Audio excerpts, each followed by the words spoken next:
Right, hello everyone, my name is AKWBlaze921 here again. I don't know if you guys can see my face effectively. I'm still recording on my Nintendo 3DS, and it's impossible to keep an eye on the lens and try and keep my face in with this angle like this. But whatever the case, on me. I haven't done any game reviews in a while. Mostly because I'm busy with the one single project which has been finished. A game review is being worked on, but please be patient. I just need a lot more time just to develop it and then finalize it when it is complete and when I think I have all the information down.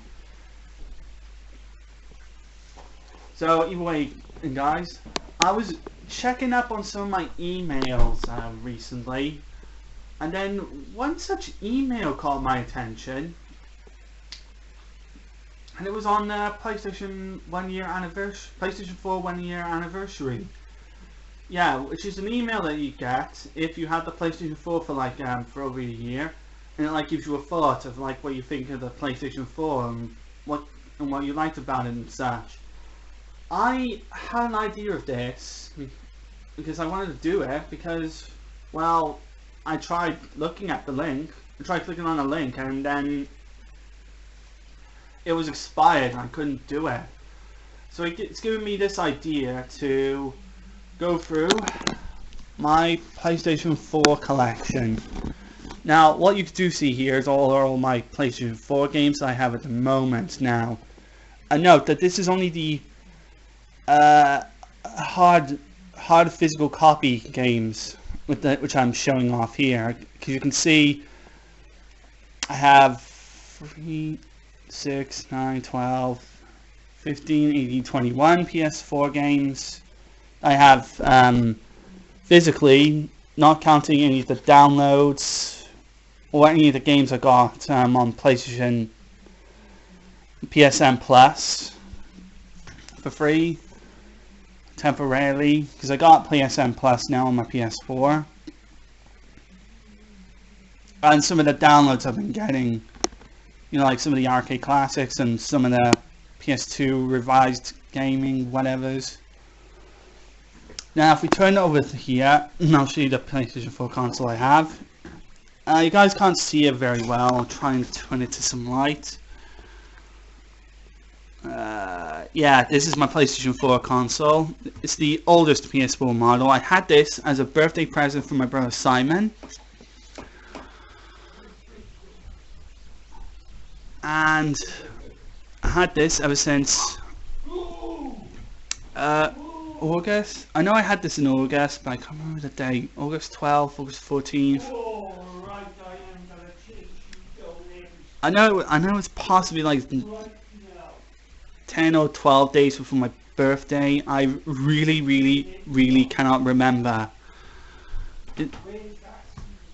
I think the next time I have to look on the PlayStation anniversary email that I get, I'll have to have a look at the date and the time I got the PS4, because I know I had the PS4 sometime before my brother's birthday, sometime before that, I know. My brother Michael, I think, before my brother Michael's birthday, yeah. I know I had the PS4 before my brother Michael's birthday, and it came with a rechargeable lead, which I eventually got, and another spare, and just one controller. I haven't got not that controller that's plugged into the console, but this controller. This is what the PS4 came with. This is the regular DualShock 4. Yep, still works in good shape. I've got it connected to my PlayStation TV at the moment. You can see. Yeah, this is the PlayStation TV. There, I got it plugged. I got my PS4 controller plugged into that for now. It's temporarily until I get more controllers for the damn PS4. And here's the other controller I'm using for the PlayStation 4. This is the the Gator Claw. This is one of those like Xbox style controllers, which makes a PS4 controller play like an Xbox controller. So if you want Xbox style controls, yeah, this is a controller for you. Looks very authentic, even though it's like starting to wear off. Apologies there, a little burp there. Just a bit on gas this morning. Even though the controller's wearing a little bit thin, wearing off, kind of a bit. It is still working fine. Just that you have to update the device on the website and install a patch on the onto this controller by going on the website and plugging the controller into the PC, install the patch, and then plug it into PS4, and you're ready to play. Alright, so here we go. Here are the games I've got on the PS4. Quite a bit, that's quite a bit, but that's only because I'm going to be expanding on the PlayStation 4 library as much as I'm expanding the everlasting huge library of PlayStation 3 games. Fuck me. One video, I'm going to have to go through a lot of these slowly. Trust me guys, unless you want a huge PlayStation 3 collection video, I'm not sure if you guys want that. And also, PlayStation Vita games collection. I will be building up on those because I'm interested in building up my own massive trophy collection. You know, to compete with my friends. You know, just to compete with my friends.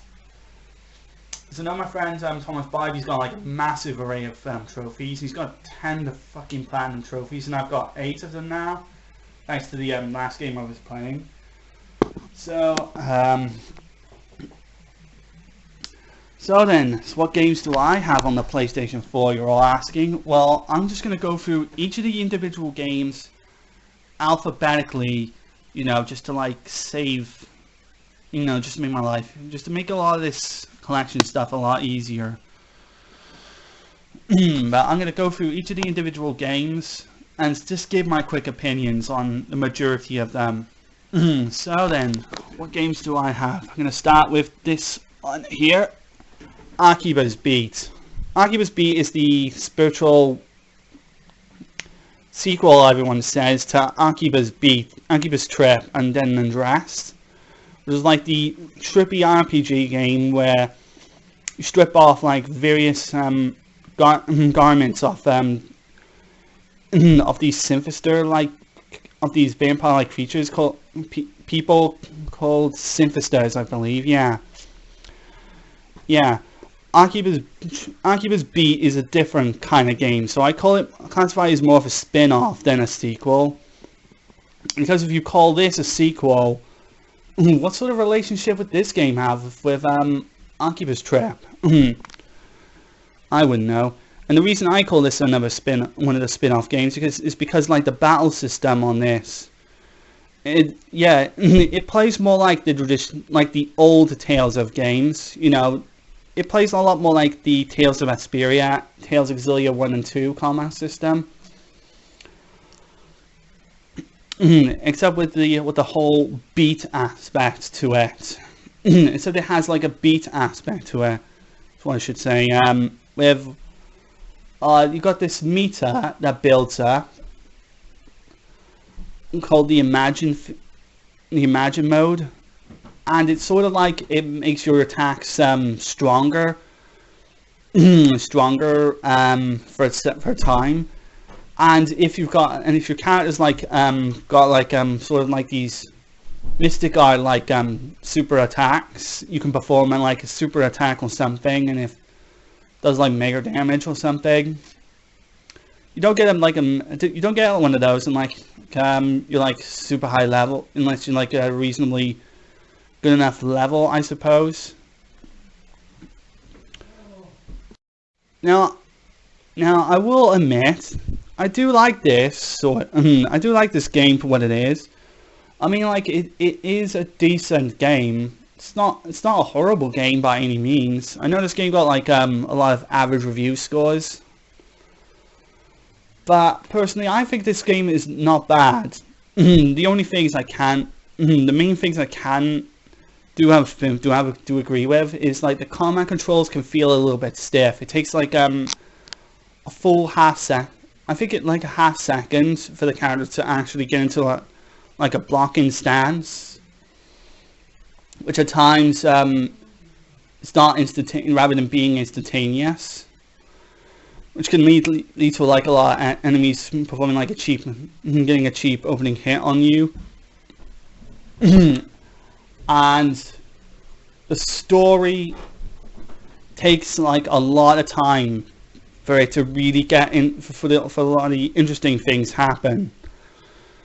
I mean, it really takes a long time for the story to really get somewhere before you finally see some really interesting moments with the plot. But it's not a bad. But other than that, it's not a bad game that like the majority of fans made this one out to be. It is a game that's more or less like that's more or less suited for the Vita than a PS4 game.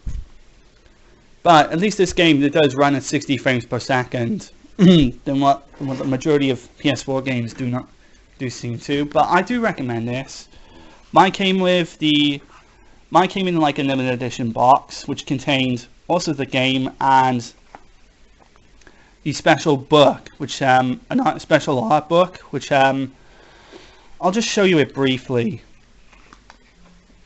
Mine came with a special book, which contains like all the various art gallery from the game. So just it shows like it shows like some of the dungeons in the game. Yeah, I have to admit some of the dungeons in the game actually look pretty cool, and some of the monster designs. Not a whole lot of unique ones because they do recycle a few of them just a lot. That's one thing I have to really point out, and I don't think I mentioned it in my review. You do revisit a lot of the earlier dungeons from time to time, which does feel a little bit repetitive, which is kind of a little bit of a nuisance.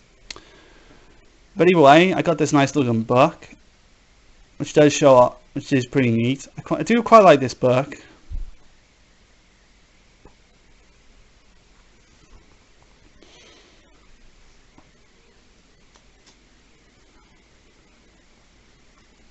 It does like show off all the very awesome characters. And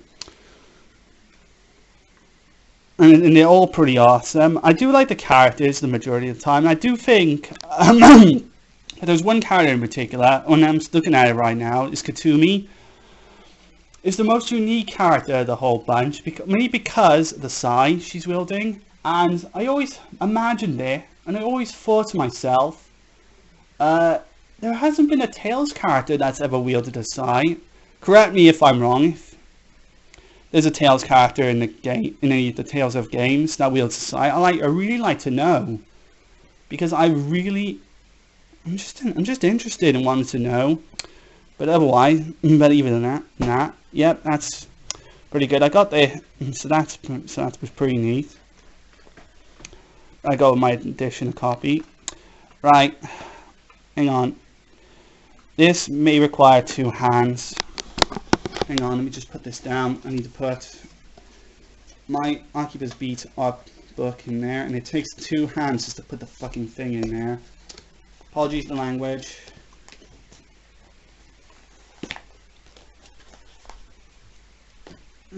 There we go.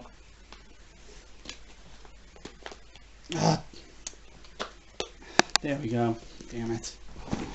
Right, so that was Occupus Beat. And now let's go to the next game. Battlefield 1.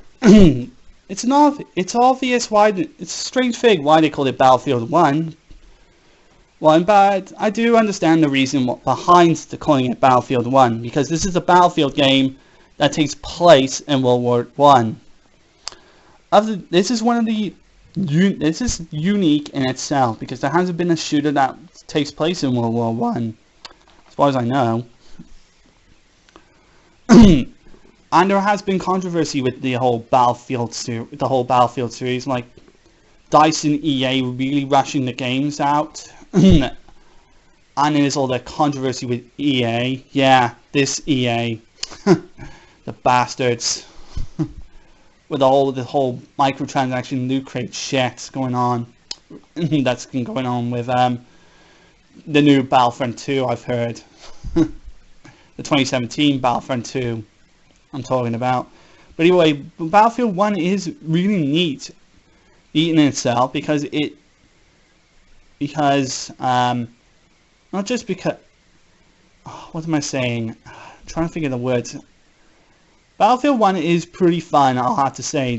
Like, the setting is very the setting and the atmosphere is fantastic. The presentation's awesome. The combat is actually really enjoyable and unique, and I wouldn't say unique, entertaining, both single player and online. I haven't played this online yet, but I'm just going to be focusing on the single player.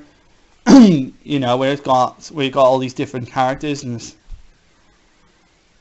characters to go through. It's very good. It's good for what it is. It's not bad. And another one, another Battlefield game, Battlefield Hardline. I actually got this £2.49 in cash generator in Newport, and Battlefield Hardline is actually really good. It's actually not that bad as well. For what I played so far, I've only tested it just for one level. It's got like this whole cops and robbers style feel to it, and yeah, it is pretty cool for what it is. I quite like those. Right, next I have Call of Duty Advanced Warfare, Call of Duty Black Ops 3, Call of Duty Call of Duty Advanced Warfare, Call of Duty Ghosts, no, Call of Duty Black Ops 3, sorry, I'm not paying attention, Call of Duty Ghosts, Call of Duty Infinite Warfare with Call of Duty Modern Warfare Remastered. Yep, I have all for the PS4 Call of Duty games, but I haven't got World War II yet, the new one. And I'm looking forward to that one the most, because the Call of Duty game goes back to World War II. And about fucking time as well. It's coming toward the point where the Call of Duty games are getting ludicrous. The times where, don't get me wrong, the Call of Duty games are, as games, they're great. They function. The shooting is tight, the shooting and controls are tight, the combat is insanely enjoyable, chaotic at times. And online multiplayer can be addictive with friends if you enjoy this kind of thing. But it is coming to a point where on a yearly basis Call of Duty has spread like crazy. And all today's first person shooters are all just trying to feed off on Call of Duty's gameplay and not trying to do its own thing. Because if you see like a first person shoot, a modern day first person shooter with like regenerating health, that classifies itself as a modern day first person shooter where they didn't really do anything unique or exciting, just copy and paste from Call of Duty. That's it. Advanced Warfare is the most improved, is the more improved Call of Duty game of the lot. Black Ops 3, I don't know. Call of Duty Ghosts feels more like Modern Warfare 4, to be honest, just without Captain Price. And Call of Duty Infinite Warfare, Call of Duty in Space, whoop-de-doo. Well, at least it comes with Modern Warfare Remastered. Well, my one did. Well, my copy of Infinite Warfare did. And that's good because I love the original Modern Warfare. Because it was when the Call of Duty franchise really changed. And the whole FPS genre changed as well. Both single player and online. Alright, let's move all this to the pile. Right, next up I have Deception 4, The Nightmare Princess. This is a revised version of Deception 4 Blood Ties, is it? Yeah. Yeah, it's got the story mode from Deception 4 Blood Ties, but it's got a brand new storyline that features a brand new heroine as well. That's directly exclusive to this version here.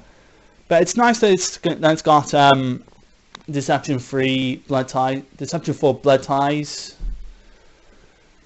But it's nice that it's gotten the option of being able to play Deception 4 Blood Ties if you haven't played it already, because I have got it in my shelf there.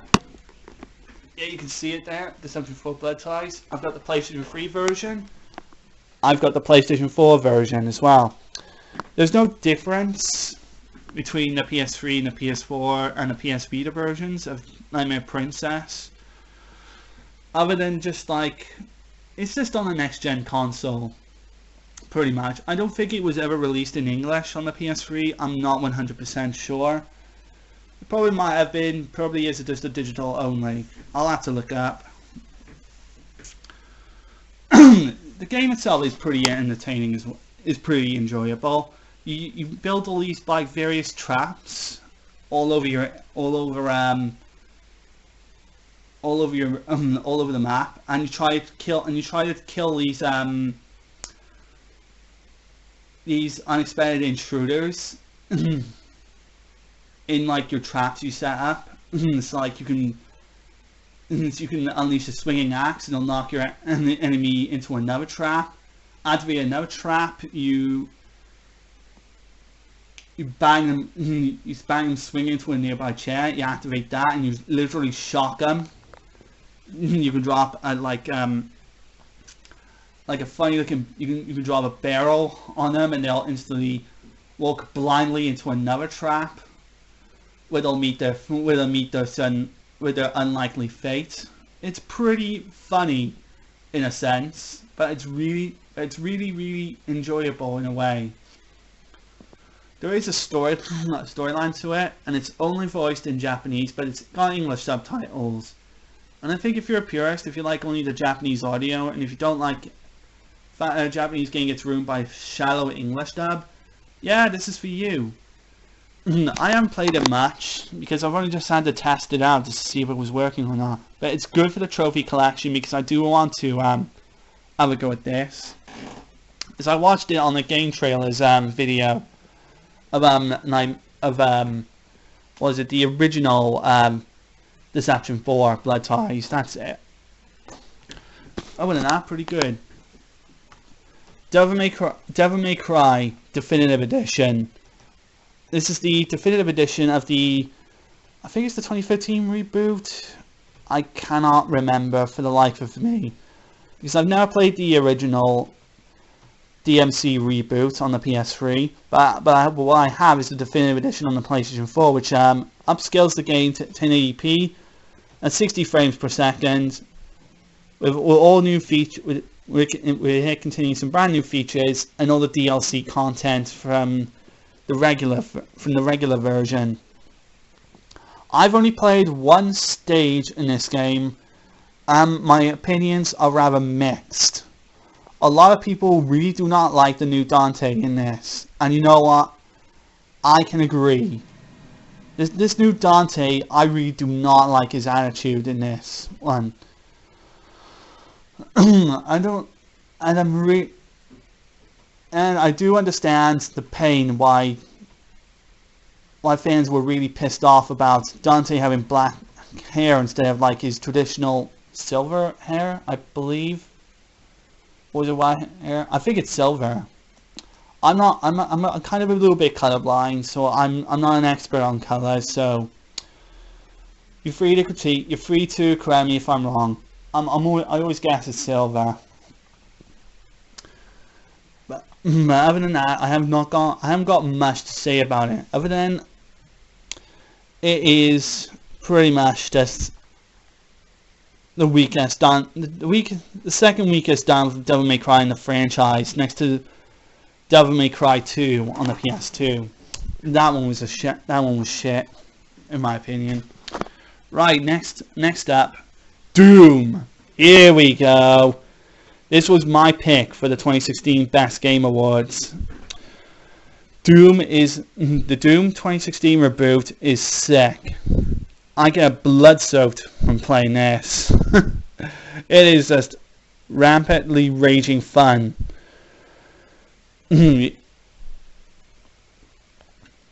It's a return of Doom Guy, I believe. I haven't fully played into it to truly know, but for what I played of it so far, it returns the massively violent gameplay of the original, but doing its own new thing to make it stand out against all these health regenerating FPS games. Because the only way to regenerate your health in this game is by performing one of these glory kills, which finishes off like a fate, which finishes off the enemies and bloody displays of justice. And these executions are just sick. I just like it. I even like it in the very first seconds when you start the game up, when you see your character strapped to like a table or something, and he sees like his captors, and he immediately reacts by bashing, literally crushing his face on the table before breaking free of his confinement, and then just literally ripping an enemy's face apart and ripping another enemy's face apart before taking up that pistol and you literally taking up the controller. Those are just the first seconds of the game, and it's just sick. I just can't stop saying it. It's just really sick. And I also like this cover art as well. I like this cover art more than the main cover art. Yeah, you can see the main cover art in here, but I truly am more of a fan of this cover art. It does remind me a lot of the classic old school Doom. Yeah, but you can see Doom Guy there with all these demons there.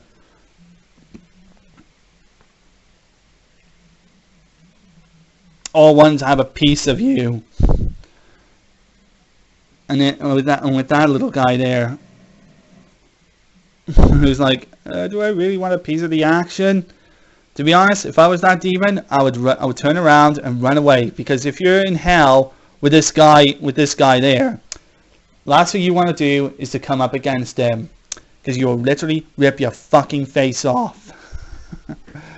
I really want to go through Doom because I'm planning in 2018, next year, to go through all the Doom games. Doom 1, Doom 2, Doom 3, and this Doom as well. Doom 2016, or what I would like to call it, Doom 4. Alright, so next game is, this is going to receive a bit of controversy in my video, I just know this. Final Fantasy 15. This is one me and my friend have had high hopes for this for 10 years. Originally, we had high hopes for this when it was announced as Final Fantasy Versus 13. And the amount of trailers where it showed like Noctis taking on like a group of Imperial soldiers in such a very sick fashion really gave us a lot of hope for it. But then by then, when they were working on Final Fantasy 13 at the time, and all these other ports of the old Final Fantasy games that we've gotten all over the years enough times by now, it's where like it's come to like a point where like the Final Fantasy series was really starting to lose its magic. And by the time they were working on 15, they were deciding, where the hell has 15 been gone all these 10 years? There was no news about it or such. That was until somewhere in like until like all these rumors like it was being cancelled and such. and then finally they announced they would not they have not cancelled it or something. They were just having some development time, the multiple development time schedules or something coming and going or whatever, and all sorts of changes happened during all that time. They were changing the story. They were changing not just in the main characters and how they were acting, and the way they were portrayed in the story. It just really led to a lot of mixed feelings from fans.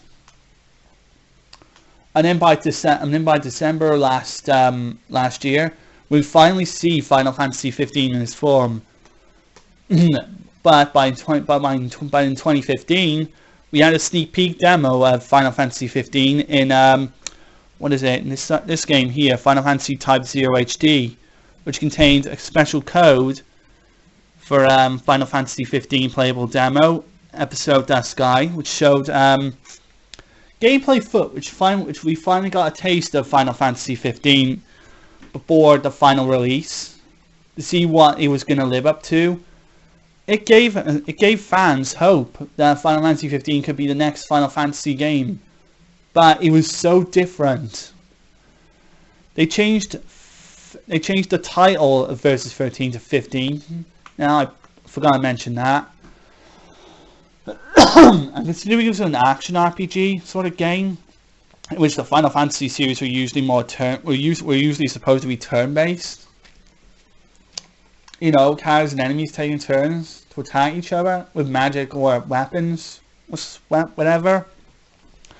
This is where like everything really sort of changed for the Final Fantasy series, and after playing through it, a lot of it just didn't live up to all of its promise. The graphics sure looked outstanding and incredible. It's one of the most incredible looking games on the PS4 and the Xbox One. But then everything else. But when you look at the story is just, it's ridiculous. It's too much. I think the story in this is too complex, is too complicated, I should say, too convoluted, and at times the character development just isn't there. It's just all there's little, and the villains motivate, and the main villain, Odlin, he just sucks as a villain. He's just there. You know, he's there trying to blatantly out the pie, and then he takes his chance to like then he finally takes his chance to be onto some villain. It's where the story is all over the place. Next moment, some guys are the villains, then they're on my side, and there's this little backdrop. There's no development cycle, and they're trying to reinstate the story with DLC content. You know, episode Gladiolus, episode Prompto, there's the new episode Igneous, and they're making 3 more fucking episodes for it in 2018. I mean, come on. And they're all, and many of them just don't fit into the 15 storyline. Prompto's one doesn't fit the most. I found mostly Prompto's storyline mostly just full of holes and shit. And I only found Gladio's one so far, the only fitting one so far, unless you've seen that. I'm not going to say any more about it. And then you got all sorts of Then you got the episode Comrade, and now they got the Comrades one, which brings like all the, which brings you as unplayable, which brings the which brings, what is it? Should I say a new which brings 4 players, which are the, which brings together players as customized characters into the 15 universe, with Nartis and the other guys in, just so trying to serve as plot details or something. I have not played Comrades yet. I doubt, and I probably end up doing Comrades, because I recently did purchase some Comrades. As for the others, I doubt it. It's a may or it may not. The question is, has Final Fantasy 15 really gone too far? I think it has. It's gone to a point where the 15 universe is just getting flat out ludicrous. They're adding crappy story elements, a lot of which don't necessarily fit into the 15 universe, and they're trying so hard to try and fix a game that was already broken from the beginning, which by then we already beaten the game, and we just want to move on away from it. Just stop, Square. The combat system isn't bad. It's nowhere near as bad as the combat system in this isn't bad. But but I do have a few gripes about it. The health system, I don't like it one bit. I don't like that health system one bit. I didn't like the health system in 13.2. I certainly don't like the health system in 15. There's so many of these damn Final Fantasy games. I feel like I'm just repeating myself. Oh, yeah, I think I should put it down now. Move on to the next one. Yeah, and I'll talk about this one as well. Final Fantasy Type 0 HD. You can't see it well because the sticker, I got the CX sticker on it, and I haven't even bothered to remove it. So here it is. Final Fantasy Type 0 HD. This is a high definition update from of Type 0 of Final Fantasy Type 0, which came out originally for the PSP in Japan as a Japanese exclusive. There was actually an English translation patch being worked on the PSP, and I think it was complete and released. But I think Square Enix got involved, and ordered those who worked on the patch to take the patch down. Like a bunch of selfish pricks they are. Because there's nothing wrong with patching up a game. It's just to support it, so that people can play it in English. But of course, they have to make sure they defend their long-lasting property. It's not like you need the money anyway, Square, because you've been milking us for your shit. We could have put in some of the money we could have spent on crappy ports of Final Fantasy 5 and 6 on PC, or the crappy PC port of Final Fantasy 7 and 8. Or the craptastic Final Fantasy 13 sequels on Type 0 HD, on the Type 0 original on the PSP with an English translation patch. When I've played this for the beginning part of it, and the combat, I'm not entirely too impressed. It's a very fiddly combat system with a very awkward camera. And the story, not bad, but the dialogue is just cringe-worthy. There's a lot of cringe-inducing dialogue sequences, and trust me, I've seen it. Yeah, it's ridiculous, the story in Type 0. Alright, I gotta point this out, guys. My battery was running low on my camera. I forgot about the battery on my camera, so I'm just gonna have to rush through my games and just get it over and quickly and done with. So what I'm gonna do is just put this here, and just get the remaining PS4 games. And I'm just going to put them in front of the camera and then put the game and put the next game on the screen, and then just give a quick briefing, just a quick introduction about it. I put the camera now on charge. I put the 3DS on charge now. Yeah, I gotta mention it's the 3DS. Right, here we go. Here they are now. Here are the remaining PS4 games. I've got 1, 2, 3, 4, 5, 6, 7, 8, 9 games to talk about. Alright, so here we go. Let's talk about this next one, our next one. Just want to put my coordination, just want to get myself coordinated perfectly. Right, here's the next game. Killzone Shadowfall. This is I think this is one of the launch titles for the PS4. This was one of the games I really felt invested in for the PS4, and it's a really good campaign.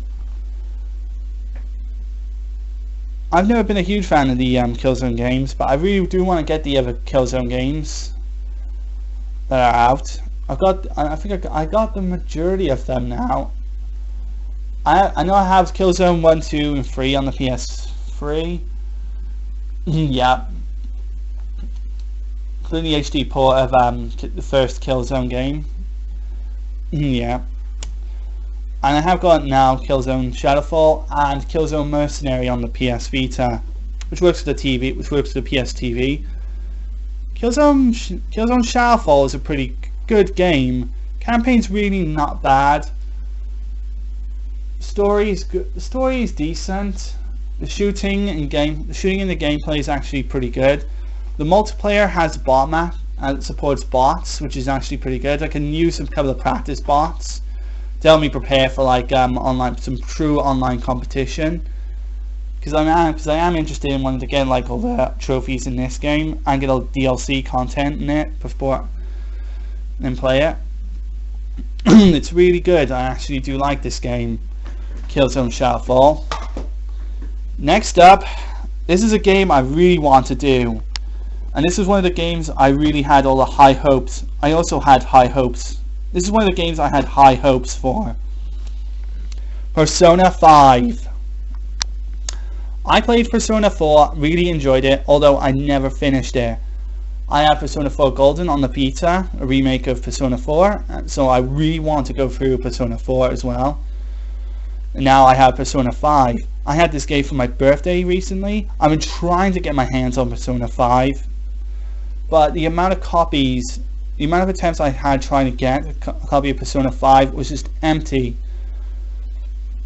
And then now I finally get it for my birthday. It's available for the PS3, and it's available for the PS4, but it's also for the PS3 if you're interested in getting it for the last gen console.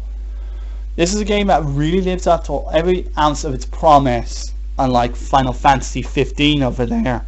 Yeah, I'm looking at you, Final Fantasy 15. You didn't live up to your promise, but this game lives up to every ounce of its promise. It's an Atlas game, and any RPG that comes from Atlas is pure gold. They are like the Squaresoft of the 90s, when Square didn't used to do everything. You didn't used to do anything wrong. When Square was making good games, they were top. Now you see, now we got a non-Square company doing good RPG justice.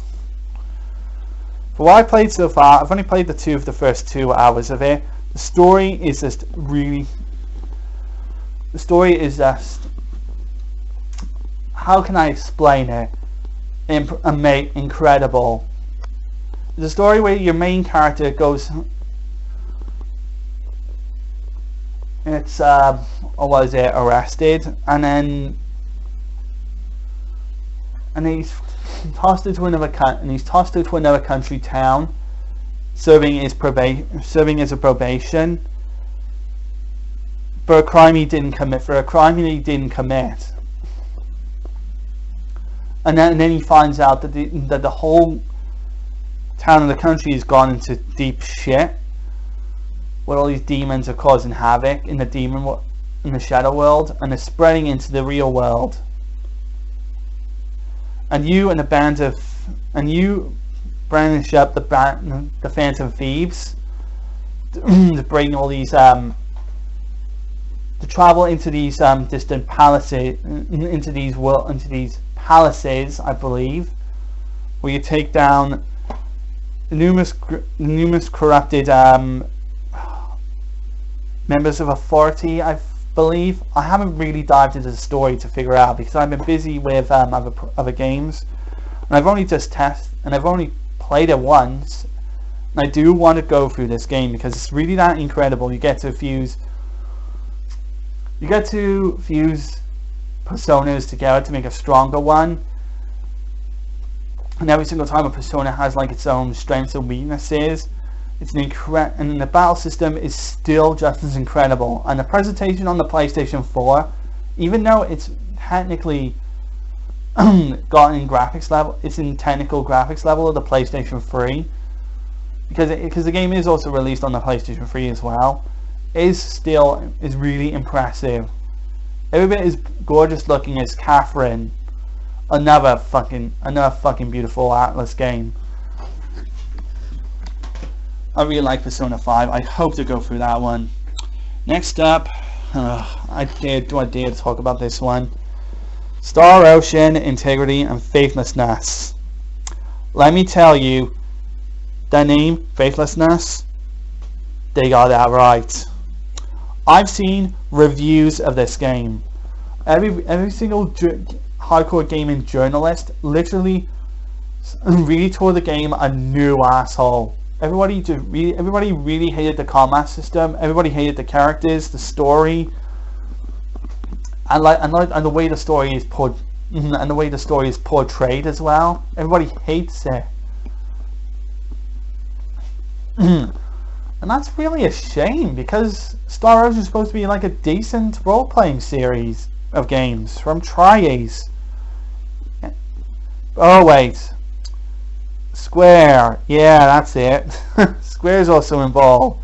It's a Square Enix franchise as well. Yeah. So what could you go wrong with Star Ocean? Well, they had to fuck up in some direction. They basically take a combat system from They basically take some of the elements that made Star Ocean The Last Hope, Star Ocean 4, so good, and just toss everything that was good about it down the toilet.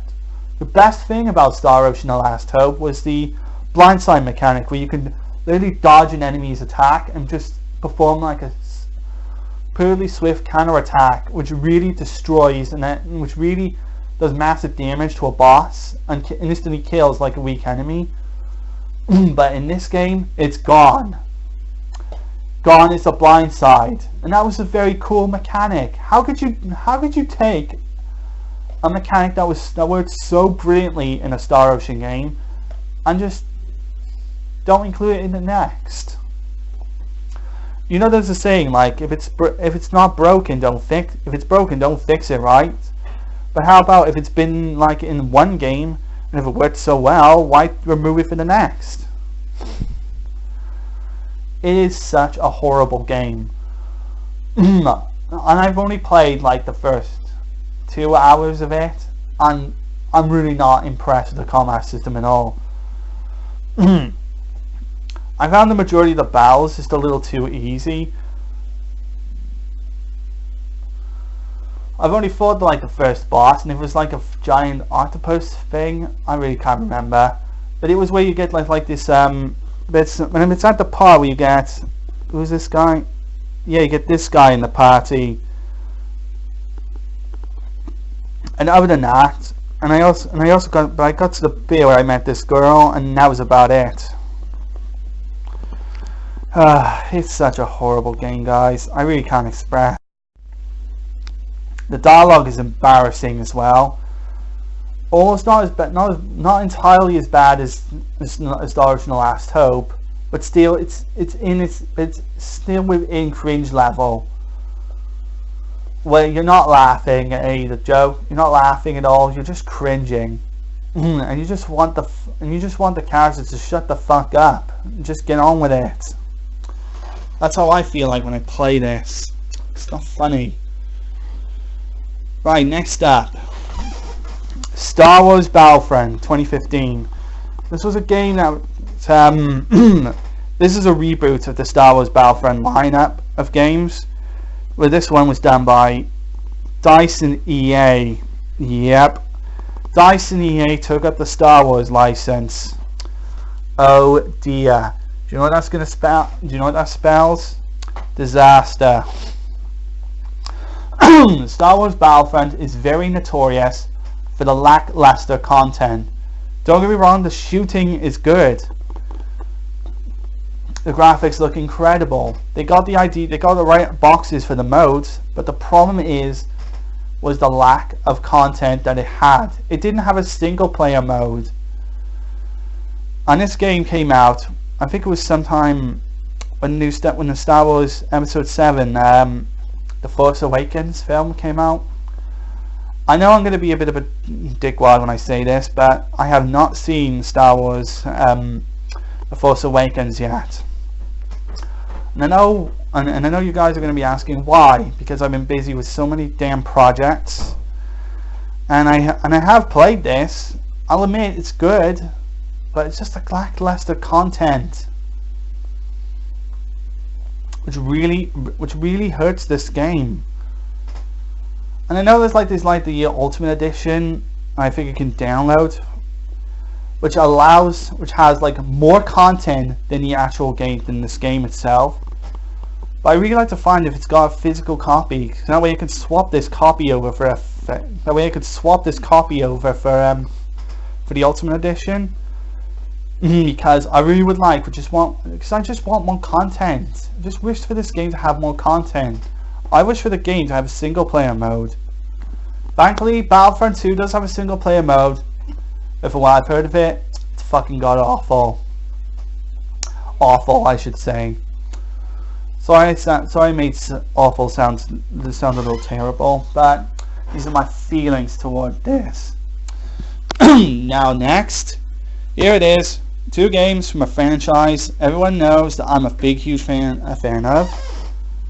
Tales of Hysteria, and the game I had high hopes for, and the game that got me a PS4, Tales of Berseria. I'll go with Tales of Hysteria first. Although I do have Tales of Hysteria for the PlayStation 3, but I got it here for the PlayStation 4 because it had its own separate trophy list. So I've got all the content here for the PlayStation 4 version as well. Some of the content I bought for the PS3 also do transfers for the PS4 as well. So it saves me having to buy the same exact thing twice. Tales of Hysteria was where the future of Tales was changing.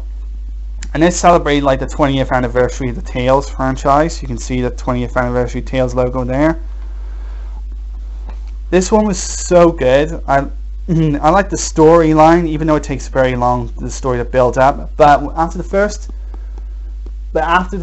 you get to like the scene where like you're in the ceremony, oh trust me, everything really gets good from Tales of Hysteria's story. Really picks up from there. It's really fantastic.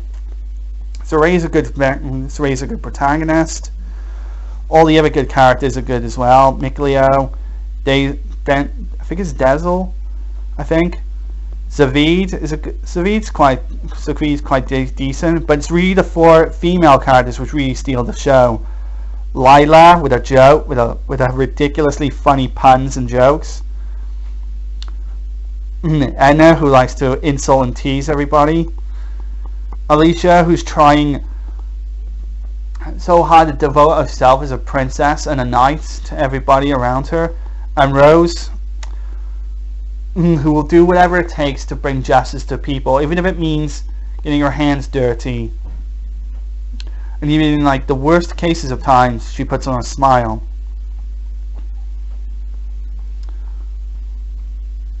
Every single character in this game is very likable, and that's one thing that the Tales franchise always does right.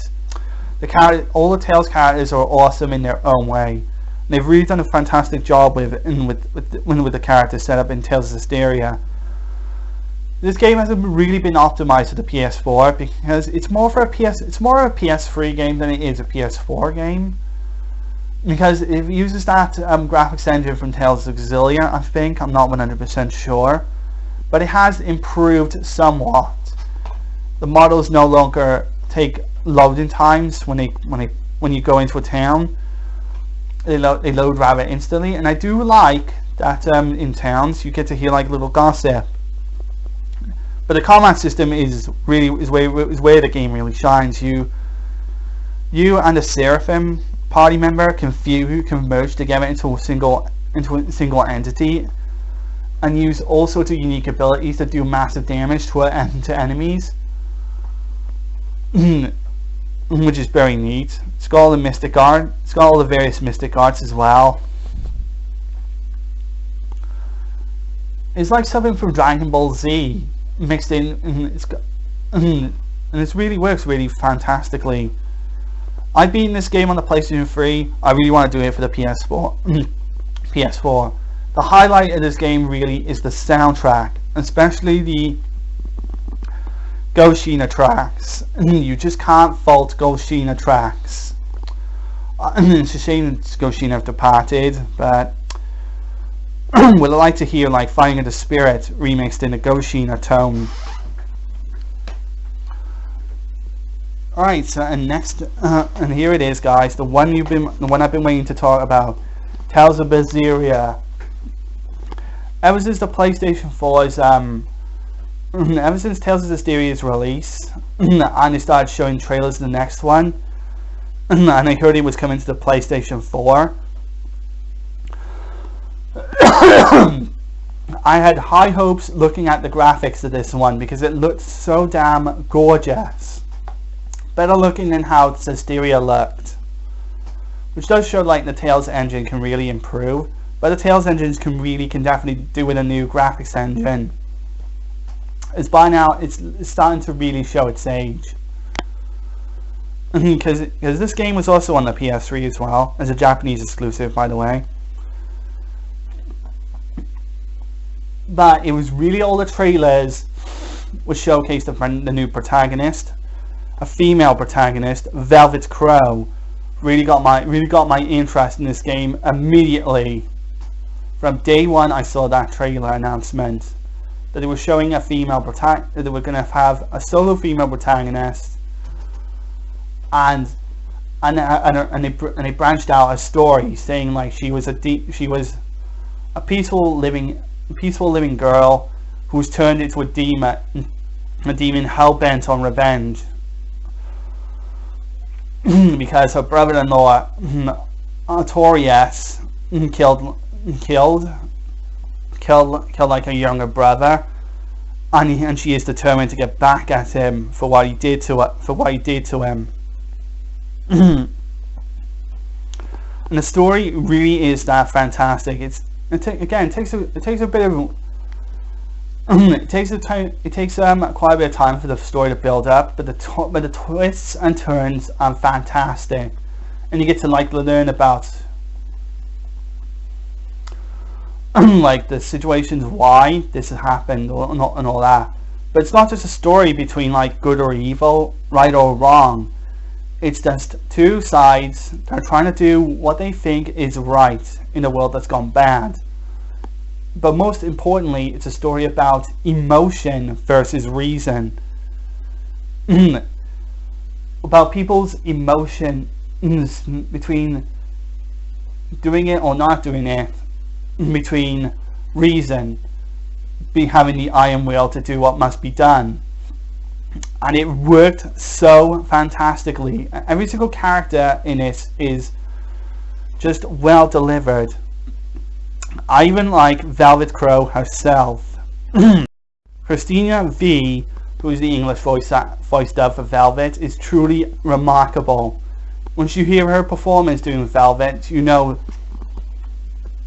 just know Velvet means business.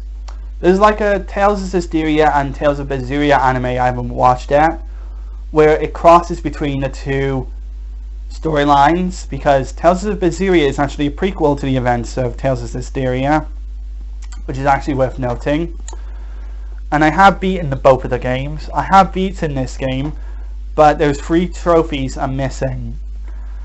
And I do want to platinize this game so much.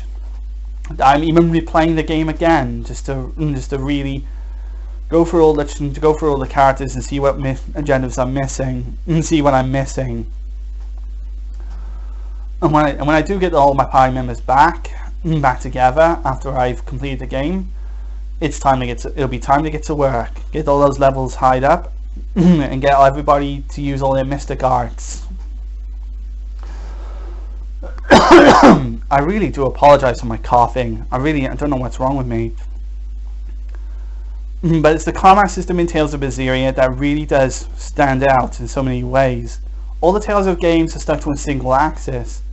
Tales of Berseria is now enticingly free run, which means you can freely roam around the map without ever needing to hold down the free run button. Tales of Berseria included a feature like that, but you had to unlock it.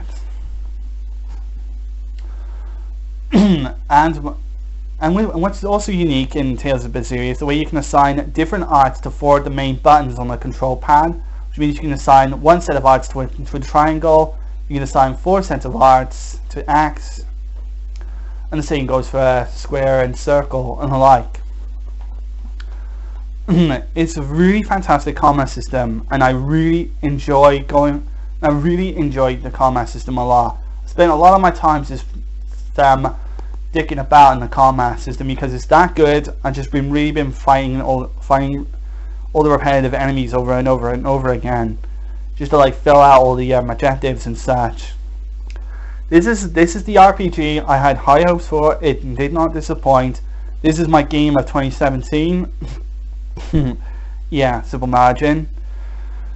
And I'm glad, and I'm now looking forward to the new future for the Tales franchise. Just give us more Tales games, Namco. Fans of Namco, I should say. Alright, and we're kind of getting close to the end, so I think I should hurry up a little bit. Tom Clancy's The Division is an online third-person action shooting game. Where it's an MMO game where you take on objectives and such. I've only played it once because I had to test it out when I got my PlayStation Network Plus subscription. It's not bad for what it is. I don't mind it.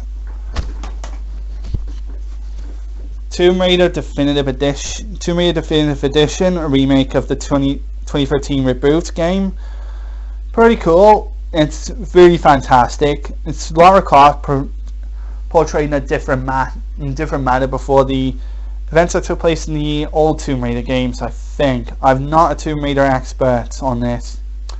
Anybody who's a Tomb Raider expert can only just give me only a basic chronologically story speaking, but don't spoil it because I do want to play the other Tomb Raider games.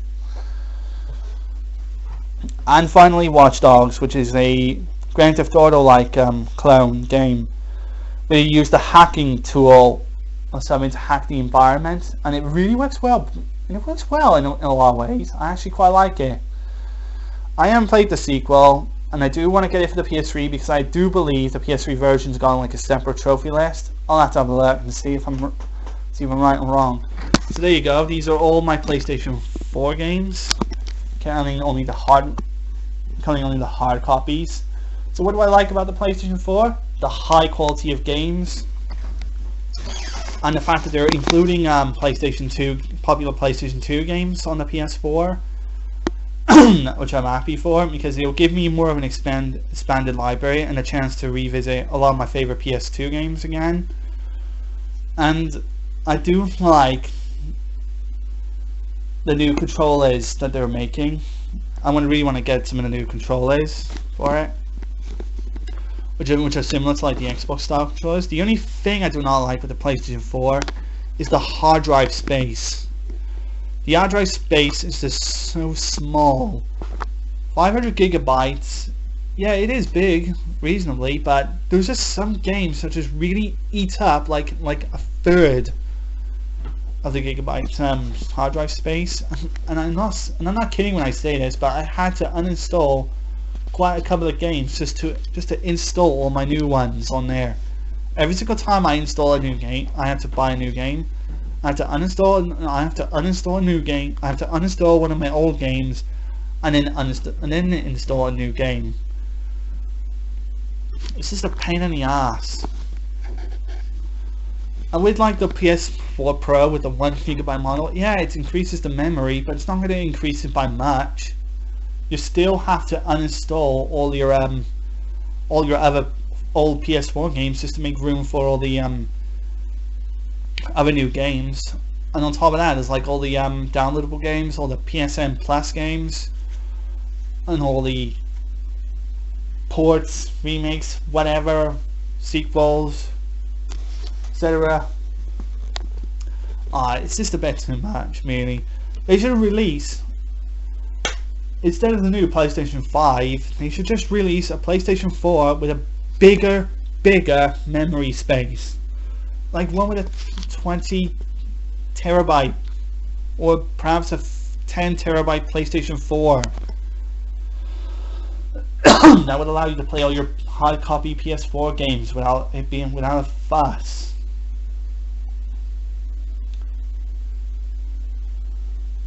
That's the only major complaint I have with the PlayStation 4.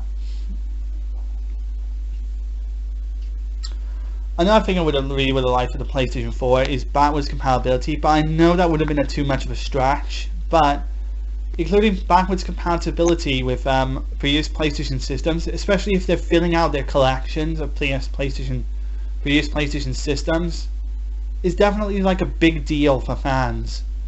Yeah, HD remasters are fine, considering it allows us to replay our favorite games again in high definition and with trophy support. I like that aspect alone. I like the trophy aspect alone because it gives me something to do after I completed the game. I can go back for the trophies.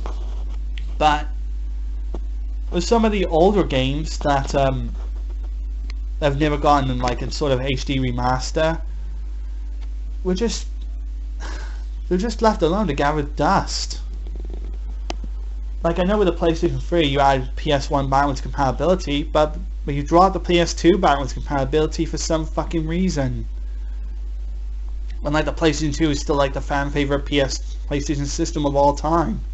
But I'm glad they've taken an interest in high definition remasters of PlayStation 2 games, and they're still re-releasing like all PS2 games on PS4 with trophy support. But still, backwards compatibility is something I think Sony should take an interest into.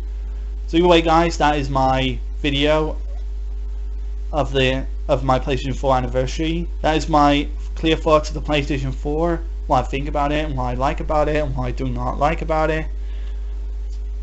If you want to talk to me about my favorite PlayStation 4, yeah, jump cut guys, I had a little bit of a talking around, but I'll give you guys a quick thought. You guys want to know what my favorite PS4 game is? It's Tales of Miseria. And if you want to talk about my worst PS4 game, so far, the worst PS4 game I've played so far is Final Fantasy XII: The Zodiac Age. That game was a piece of shit. You can see it on my channel. A review of it is coming up soon, so whatever the case, I'm gonna leave you guys right about now. So thank you for watching, and I'll see you all next time.